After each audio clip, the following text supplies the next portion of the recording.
Hello and welcome to Monday Club. I'm never allowed to say that on the podcast because, as Sam says, I'm too northern, too boring, and he's got more interesting people to introduce the show to the audience.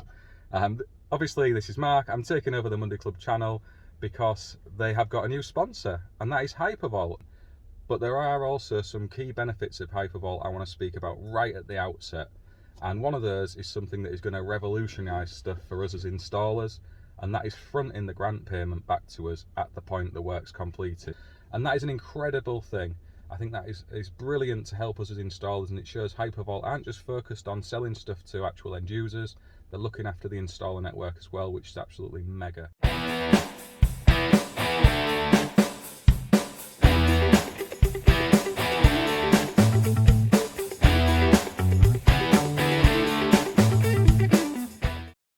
Hello and welcome to Monday Club. Guess what? Nick skanked us out tonight. He's too busy doing other stuff. That's what I got told. I'm too big for Monday Club. I'll be on when I want. So I put out a bat signal and not one person answered. So it's just me and you tonight, son. Yay! Yay! Well, we're going to do something. We're going to do something a little bit different this week. What you can do? Come up with a plan.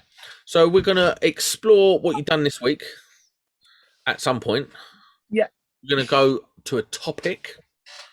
But first, I don't think you've told your story, really, have you? Have I not? I don't know. No. So let's go back to the beginning. Oh, God. Aha! And talk about some. What happened to you talking throughout this podcast and not me?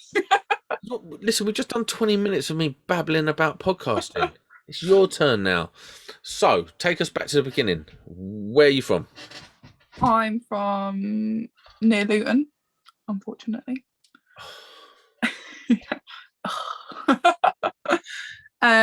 But so I wanted to be an electrician when I was at school.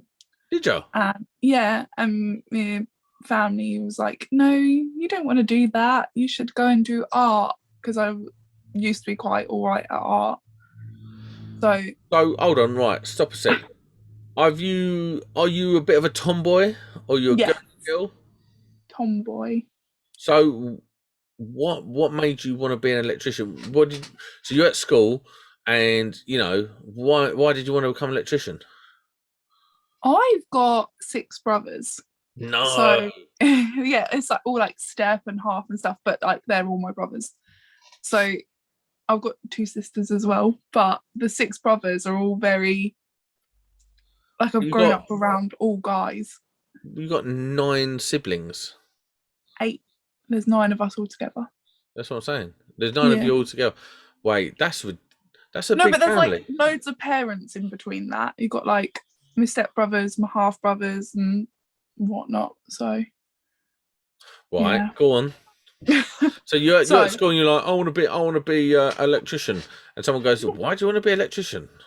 One of my brothers is a Sparks. Okay. Why is he not on the podcast? Because he's boring and more boring than Nick.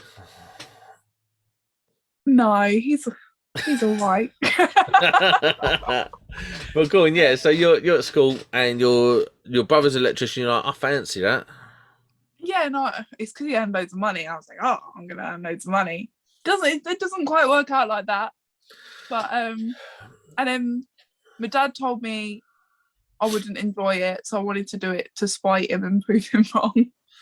This is what I dread, right? Honestly, so I've got a daughter and I know how girls work. Whatever you tell them, this is the thing. Whatever you tell them, they're going to do the opposite. But then if you try and do reverse psychology, and they see straight through it. Yeah. It's like whatever energy is inside you, they know.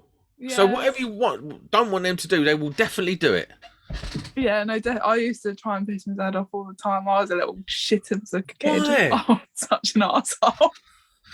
Oh, I can't handle it. Listen, I couldn't handle it. But no, so I always grew up like my dad's used to be a mechanic and that, and even like he taught me how to like change my tyre at 7 and things like that. So I've always grown up doing shitty jobs, not shitty jobs, like hands-on jobs. And then, so I listened to him and I went to college and did art for 3 weeks and then I quit. And then I worked in a recruitment firm, but I didn't want to do that. No, that's death. That's basically No, sales. It's because I did it from school as a part-time job, and then I just ended up working there full-time. And then I said to him, "Oh, this isn't what I want to do. I want to go and like be a spark." And I was like, "Oh, okay. Do you want to go do some work experience then?" So I called up, found someone that would take me on for 2 weeks, and then I never went back. So Sweet. yeah, no, I started with a little firm in Luton, which was all like churches and things like that. And I hate heights, so that was not fun. But what about this though? This is one of the things, right? So we're obviously commercial and industrial. Yes. We're obviously better sparks than domestic house bashers, obviously, because we have gold cards and, you know, we play proper electrical stuff. But the reality is, if you're working for yourself and you do it right in domestic, that's where the big bucks is. Oh yeah, no, definitely.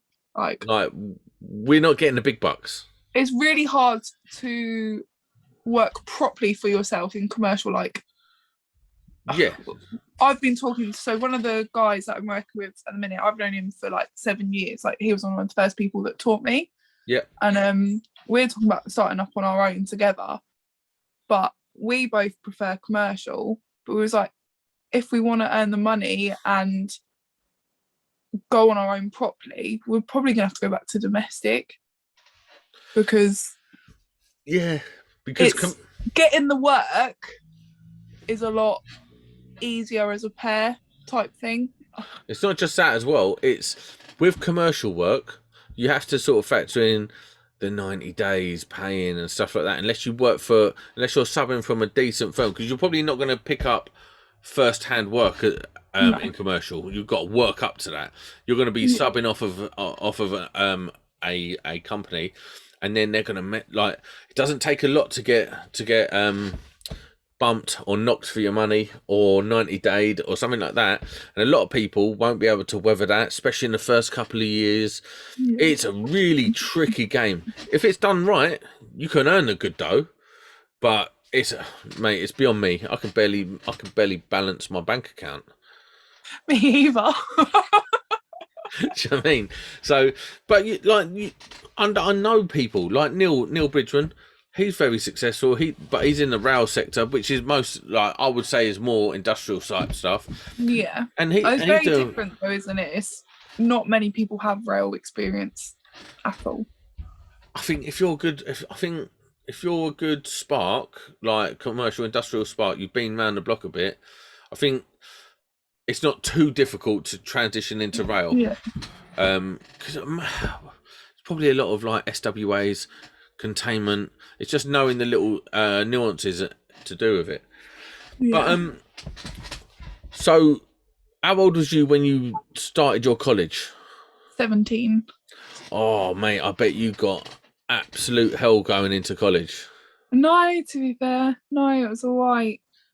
Really? I remember going into I was a bit older, I was like 20 odd, and I queued up for Bromley College, and I went in there, and on my first day there was a girl in there, and one of the geezers turned around to her and goes, "What the fuck's she doing here?" She'd get ruined on site. And I was like, oh no. And it, like, did you like face any of that sort of nonsense? No, I got on with them all like really bloody well, to be fair. Like they were all lovely and had quite a close little group of people, which was quite nice. But college is college, innit? Shit. I don't know, man. I don't know. I kind of wish I could go back and do it properly, because we all half-ass college, don't we? We all half-ass it. You go in. I didn't in my first 2 years. My last year, I think I quit 4 times. So, because I had my tutor, I couldn't stand him, because in my last year, we had a different tutor and he didn't teach us one single lesson. And every time I was like, okay, can you help me out with this? Because I don't know where to look for it. I don't know how to, oh, maybe in a minute. And then he'll never come and help. And it's like, are you going to teach anything? Like, so you know you're testing in college when you do your testing. So all my exams I passed first time, and my testing I think I passed my third time. And that's because he didn't teach anyone anything. There was only one guy who passed first time. And then some people took like 6 times to pass it because no one knew anything because they weren't getting taught. See, this is that age-old thing, and I think we spoke about this to death, is the varying teaching levels in different colleges. Some college tutors are awesome, like GSH. My first one was amazing. That's what I'm saying. You get good ones, and then you get real lemons. But anyway, instead of talking about boring stuff, I want to move on. So you got your gold card. Got my gold card. Yeah. How did you feel about getting your gold card? Yeah. That's the wrong answer. You meant to be like, I was so excited. I was so excited. Had a party, but you know. Mate, it's pulling teeth here. Right. To Anyway. Sorry, carry on. No, go on. Go on. No, it's fine. It's fine. Oh, I'll cut you off. I'm going to get moaned at for that now. I'm going to have to edit that out. But so, tell me this then. What have you been up to this week? Same as last week. Fault finding on a fucking new installation. So, so where is this new installation? This is in Hendon at a new care home.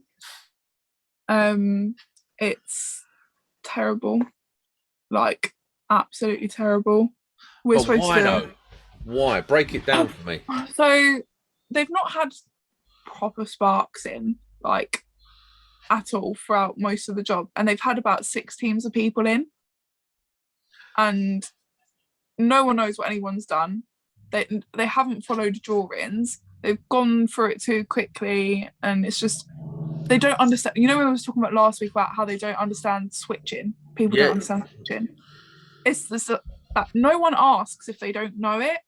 They just lash a cable in, chuck it wherever they think it's going to go. So we're getting like finished flats, and I'm having to go in and partially rewire them because they've not pulled the cables into the right places and things like that.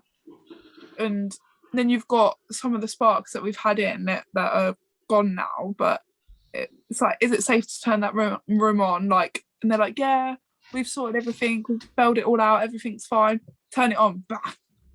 Oh, for fuck's sake. It's about trusting people, and you can't trust no one. Like, so what happens to these sparks then? First of all, what type of faults are the most common at the moment? So 2 that I had today. So I tested 13 rooms today because I had so much fault finding in between. Had the earth put into the neutral terminal on 2 separate rooms in the sockets. Right. Some of it's little things, like in one of the spurs they'd put the ring into the load side rather than the supply side, or in the lighting they'll completely miss a cable out, just not put the switch line in. And you're like, brilliant. Okay. That's brilliant. And so you got the pendant and like the spots are switched separately, and then they've got a single core cable, which is the neutral coming over from the spots over to the pendant. I don't understand why they didn't just use 2 core and earth and just put it straight there. Like, single core. I hate T&E. single core so much. It's See, this is a thing. Well, it's not TNE, it's single core. Yeah, It's not got twin and earth, but the only company I ever worked for that used that was an Irish mob. We're working for an Irish company. Did they use concentric cable at the board as well? They use what? Concentric cable. What's concentric? Oh, mate. Anyway, forget that for a minute. Using those single cores, it's all right for like certain things. I didn't even know it existed. When I found out about it, I was working on flats up in London, and I was like, what's this? Is this actually a thing? And I'd been a spark for like, I don't know, 5 years at that point, and I'd never seen it before. But I've never seen it before. And what else I haven't used before is 2-core brown. oh, okay. And We're it's like a using a lot light of brown that and a as well. dark brown. No, they're the same colour, they're just numbered 1 and 2. But Okay. like, I've never used it, and good reason, because nobody gets it right. I haven't seen it numbered 1 and 2. I have used we used to call that switch tyranny. Yeah, you'd normally have like the blacks like numbered 1 and 2. It was what I've seen before, but this is like brown, bleh, and it's marked up 1 and 2. But then you'll get somebody in one room will use 2 as your live, and then somebody in the next room would use 1 as your live, and you're like, and then I'm at the board and I'm just putting in what I do, and then I've got to go and bed it out and go sort it out. It's it just confuses everything, especially. But if you were to do it, what would you do? Would you put 1 as live and 2 as neutral, or would you do it the other way around? I wouldn't use 2 as neutral. No, I would use. Do you mean 2 as? They're bringing 1 as a live and 1 as a switch back, live. yeah. No, they're bringing 2-core brown back to the board. Oh, what? Then you're not meant to do that. No, that's honestly, I want to I thought you meant for switching. No, they're using it everywhere. They're just lashing in whatever cable here, there, and everywhere. This is what I mean. Like, everything's fucked on this job. But wait, don't they have to sleeve it? Like sleeve it neutral? Like sleeve it blue? They should, but they don't necessarily do it. Do you have to do it when you're testing? When I'm going back through, I'm having to sleeve everything. What? Because they're not marking things out properly at all. Like, just that is a nightmare to test. It's shambles. It is a nightmare to test. It is ridiculous. And that's why, like, I keep getting reverse polarity on things because they keep using different things everywhere. Well, yeah. It's just. Are these sparks that are coming in doing the work? Are they Irish or are they? No. So apparently we did have some Irish lads come in, and all their area is fine. Well, it will be because they're used to using them that style. But no, but they've wired it all up properly and stuff. And then you go into other rooms where we've got not actual sparks, but that is partially down to probably management as well, in the fact that they're letting mates work with mates. Yeah, and you get that all the time. Which I don't think that's right. Well, it's not right. No. Especially if they both don't know what they're doing. You know, if you had because I've worked with some guys and they're really good mates, really good, like exceptional. I was working on a job in Canterbury, the old Jaguar garage. I can't remember his name, Mick, I think it is, and he was just brilliant. It was so on point. He was working as a Sparks. Fair play to him. He had it down to a T. But if you had 2 of them together who don't know what they're doing, why have you got them together? And usually it comes down to they're probably the project manager's mates or someone's son or something like that, and they all come on with a mad ego as well. Oh, I know how to do that. Yeah, I do 3 of them a day, mate. The attitude of the apprentices on this job, honestly, I want to punch them all because they don't know shit. And I have to remember that I'm a subby, and it's not my job to tell him that they're ridiculous. And I'm like, The thing is, you do as a subby. It's quite hard to sort of. You go and work for a company, and what you have to realise is that you're not part of that company. I know, but I work for them as if I am. Like, I care about what I do, and I care about the company when I'm working for them. Do you know what I mean? Like, I will go out of my way to do something for them. Whereas you've got people who actually work for them who are like, well, I don't give a shit. You know? Yeah, because they've got protection around their job. You're doing it because you've got pride in your work. You're thinking of the future, and you care about what you're doing. That's a different thing. But what I mean is, you've got to remember that those people on site, and they will drop you as quick as anyone because you're hired help. So when you come to the end of your usefulness, they don't say, "Well, stick around for a couple of weeks. We'll look after you." That's rare as rocking horse. To be fair, this firm's been quite good to be like, they just dropped all the agency staff other than me. I'm the only one who's been kept on. And they're quite good in that, but they still dropped them on the same day that they had to go, and I'm like, can you please give me a little bit of notice? Because I got pulled in from somebody who works for them, who I know, so I'm hoping that they'll be a little bit more hoping, but I can't hope, because I can give you one piece of advice, and don't it trust changed. no one. No. It changed everything for me. I've been a subby for years, and I'm useless with money. And I've had so many rows on site. I've had so many like fallings out with people because I go to a job, and I'm quite So in my younger years, you would live from paycheck to paycheck. And then, you live from paycheck to paycheck, and you go to a job, and the boss is a dickhead, and you're like, oh mate, and he's being horrible to you, and you have to take it because you need that money for the weekend. Yeah. And what you end up doing is getting quite resentful, falling out of people, not liking your job, not wanting to go, and all of a sudden your whole life becomes this put upon thing. And it's a bit soul destroying. So my biggest advice is, if you can, have some money in the bank, so you don't have to put up with shit. You don't have to worry about getting dropped on the last day and stuff like that. You've got a month's worth of money in the bank. I know it's old fuddy-duddy advice, but the second I did that, changed my whole attitude to working. Yeah. Because I was going to work happy, because I was like, if I get pumped, I don't care. And everyone's sitting around the table going, I've heard we're getting pumped. I'm like, oh, well, like, I'm good. I don't need to worry about getting pumped. Yeah. Obviously, you don't want to spend your savings sitting around, but you seem like you're diligent enough. You seem like you care enough about the work. You won't be sitting around for long. Just keep doing what you're doing. Hopefully. No, it's just about, I've got to start building contacts and things again now. So where do you do most of your work? In town? London? In London, yeah. So, and do you do much agency work? One sec. My cat's meowing to come in the room. This is not acceptable on Monday Club. It'd be really annoying, sorry.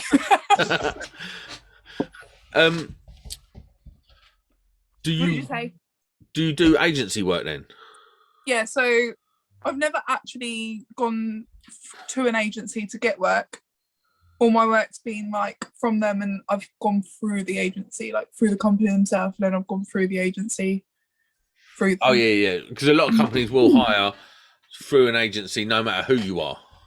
Yeah, no, I've not ever called up an agency and been like, oh, blah blah blah blah blah, can you find me work? It's you will. I'll go to someone, and they're like, okay, but we've got to put you through agency. I'm like, okay, yeah, that's fine. Nice. So yeah, you're on the agency circuit. God, what are you gonna do? It is. Do you know what? The good thing about it, there's ups and downs to it. The good thing is you can always earn money quick. Like when I was at my worst, I had nothing, and I needed and I borrowed 600 quid to get back on my feet and stuff. And within a week, within 2 weeks, you work a week, get paid a week in hand, mate. You got £1,000. Just do 5 days and a Saturday. You got £1,000. You're laughing. So there's ups and downs to it, but it's not something I would suggest you make a career of. No, that's what like me and Mark are talking about, sorting something between us, but it's just knowing when to make the jump and to do it. It's scary. No, just get your knowledge in, isn't it? That's all you can do, really. I think I want to get a bit more experience before I go out on my own properly, because I don't have too much experience. You're always learning, aren't you? So. Listen, it's a good attitude. It's a good attitude to have. Me now, so last week I was working on a power station. Yeah. And it was mad hours. It's like 12-hour days. It's long, isn't it? Yeah, man. And I'm not built for 12-hour days. I'm just going to tell you that now. My days of doing 12 hours are over. Yeah. And I don't know why I took it. I just really wanted to work on a power station. I think it's pretty cool to say that you've worked in a power station. I do too. Yeah. We're children. So I was doing the cooling fans on the roof of the power station. So if there's a blackout in Kent or something, it's probably my fault. But I was about 3 o'clock. I'm like, oh, I can't do no more. I might die because it was 7 till 7. 7 till 7. Yeah, that's quite. How many breaks do you get with that? So you get 2 breaks, about 40 minutes. Yeah. Like, you think that's all right. It's not. Like, that's hell for me. Like, it's just like, what? Over 12 hours, if you said, right, you're going to be here for 12 hours today, or if you work really hard, you can be here for 6. You're going to take 6 every time, aren't you? Like, the amount of work I do over 12 hours is exactly the same as what I do over 6. Yeah. Because how many... So you're sitting there, you're doing a bit of work, and you're like, fucking hell, I've got like 8 hours left of my day. I've been here 4 hours already. I'm going to watch some YouTube now.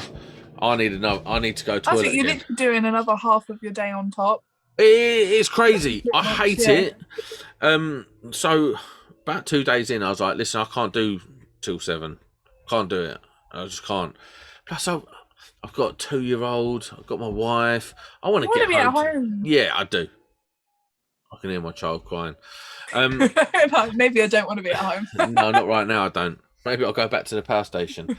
But yeah, so I started getting cheesed off of it, and so I left on Friday, and so we've been doing the hours, and I've been sliding off at 5 o'clock Wednesday, Thursday, and then Friday it was a 1 o'clock finish or something, which is decent. I'm in, and I got in the morning, and the guy I was working with, grumpy northerner. Well, he weren't grumpy. He was just so about the job. Like, that was his life for 4 years. And fair play to him. You said about that with Nick on the last one, didn't you? He's like literally been there for 4 years. 4 years, right? And wicked sparks, wicked work ethic, love what he does, and hats off to him.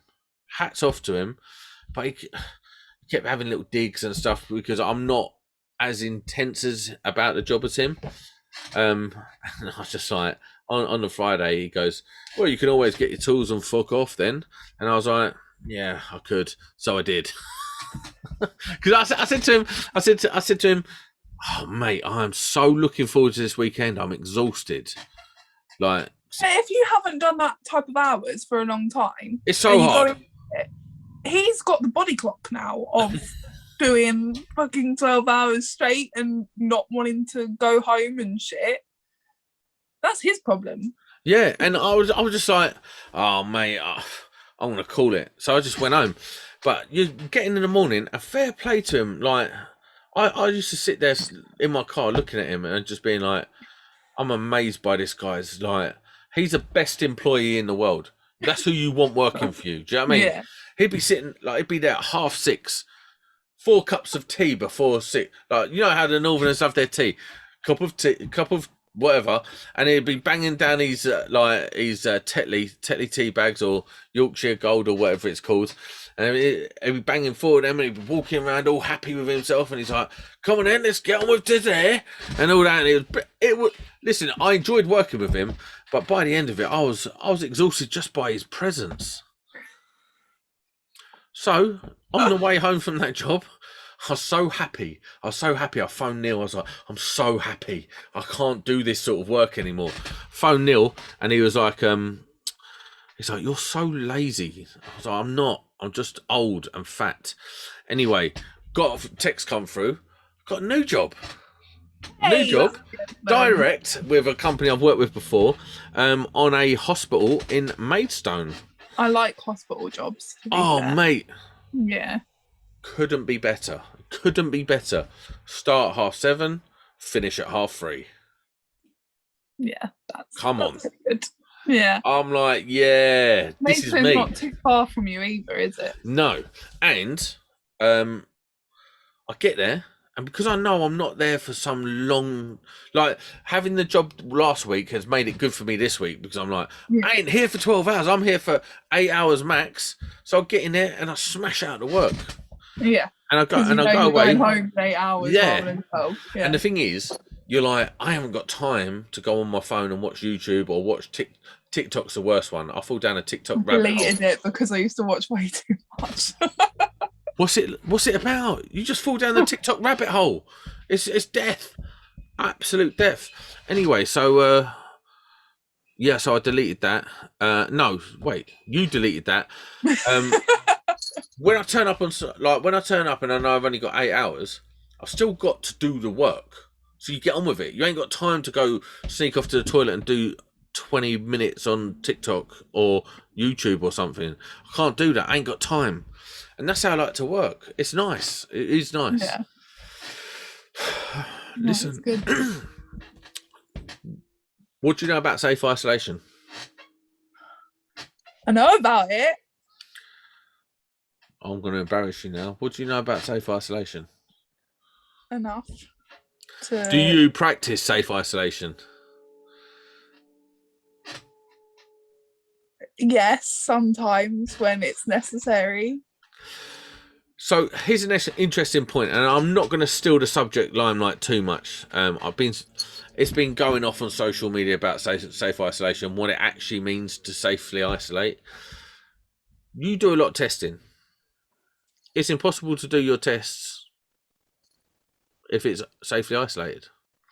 Yeah. But you have to work live. Yeah. Is that what you're saying? I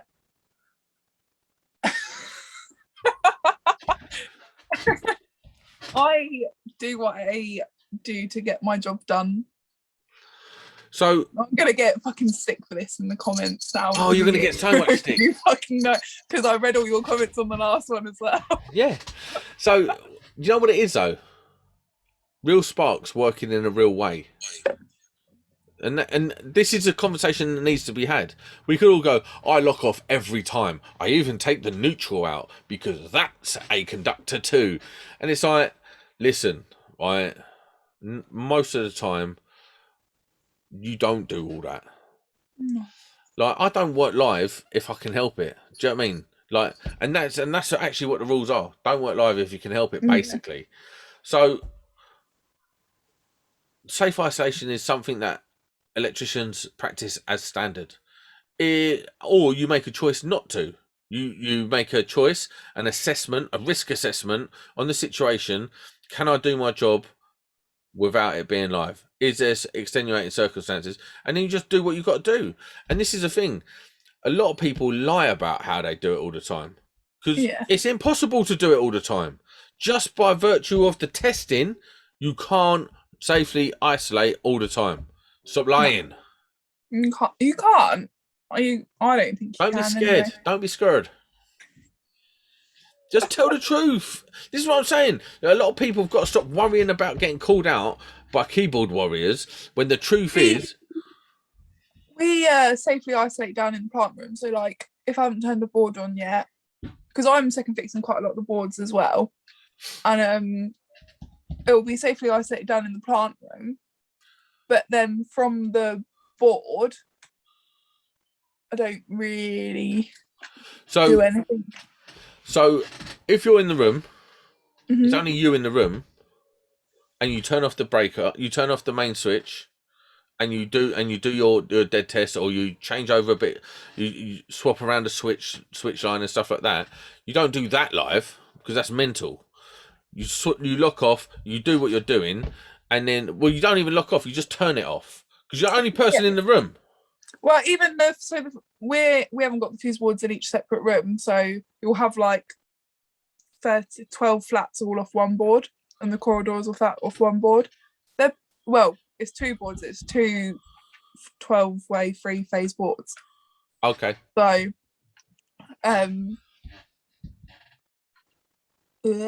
but I'm the only person who's supposed to go in that cupboard. So there's two of us. So there's me and the guy who I'm working with. We're testing everything. No one else is allowed to go in the cupboard without permission from us two, because I need to know where everyone's working and what's on and off, because I can't have somebody else going in and turning things off and on, and then I don't know. Do you know what I mean? So because at the beginning they were having anyone just going in and out of the fuse boards and just switching things off and on. I'm like, you can't do that because I'm going to go and turn something on now and I don't know you're working on it because you ain't told me. Because I'm testing. So this is what I'm saying. This is real world working scenario. Do you think you probably should lock it off? I shut the door and put the lock on it. There you go. That's locked off to me. So you've made your working environment safe by doing that. This is what I'm saying. Let's talk about real situations. Let's not lie, because we're scared of getting caught out. I haven't put a lock off kit on a breaker in a very long time. Do you know what? Someone applaud this woman. I don't actually have one. I'm not going to lie to you. I don't have one in my kit. See, this is real. This is real talk, and I'm not saying it's right or wrong, but stop with the bullshit. We all do this. This is life. We're electricians. We know what happens when you get electric shock. We know what the consequences are. We're all trained in safe isolation, but we all have a judgment call to make, and we are fully aware of it. Stop virtue signaling on people. You should safely isolate more often. I should, but it's not necessarily the best thing to do. Go away. Do you know what? Thank you for being honest. Thank you for being brave. You're going to get murdered for it. I'm going to get murdered. Thank you for that. Thank you. No, I think fair play to you talking real. And I'm so sick. The fact that I've locked the door and that I think that's good nobody enough. should go in there without a permit. I'm not saying that they don't, but they bloody shouldn't. Like, I've had to go at people for it. So, because do you have the only key to the door? Huh? Do you have the only key to the door? Master key. So there's a couple of people with master keys that can get into things, or there's a couple of ones that are just hatch keys. But I would like it if you locked off more, though. Do you want a safe isolation kit? I do need a safe isolation kit. Okay, we'll sort that out. It'd be nice if you locked off more. But I lock off if like I said, the boards are all locked off properly downstairs, and then they're turned on when I need them to go on, and then the cover goes on and everything after I'm finished. So no, do you know what? You've been honest, you've been real. We get you a couple of lock off kits, that's for damn sure. And this is the thing. This is the thing. If you can, you should. And if you don't have a lock off kit, you should. It's not a big deal. Like, if anyone shames you for this, they're a dickhead, because you're just being honest and real. We've all done it. Every single electrician on this planet has worked without a lock-off kit. Yeah. And if you haven't, you're lying. No. Right. I think we put that subject to bed. You're a dick. No, why am I? It's decent. It's a good conversation. Don't abuse me in the comments, please. Thank you. Do so. I know I'm in the wrong, but I think I've got a safe isolation kit here somewhere. I don't know, somewhere. When was the last time you used it? Actually, I the job I'm working on, all of the because it's a hospital job, you can't sort of lock off everything. Yeah. What I am working on is locked off by my boss. Yeah, so that's He won't let you have to sign the thing and all that. Like, there's no messing about. He's double on it. And we was having this conversation yesterday, funny enough, and he said to me, if I don't do that, your family get nothing. If I do that and it goes wrong, you get looked after. It's that simple, and that's how I roll. No, yeah. And not everyone works like that, and not everyone's got that sort of compassion for their workers and stuff like that. But again, self-responsibility on site, self-choice, you make your decisions that suit you the most at that time. Just saying everyone should look off 100% of the time, probably should, but the real world scenarios dictate that doesn't happen. Yeah. No, it doesn't. And on that bombshell, Monday Club, we're out.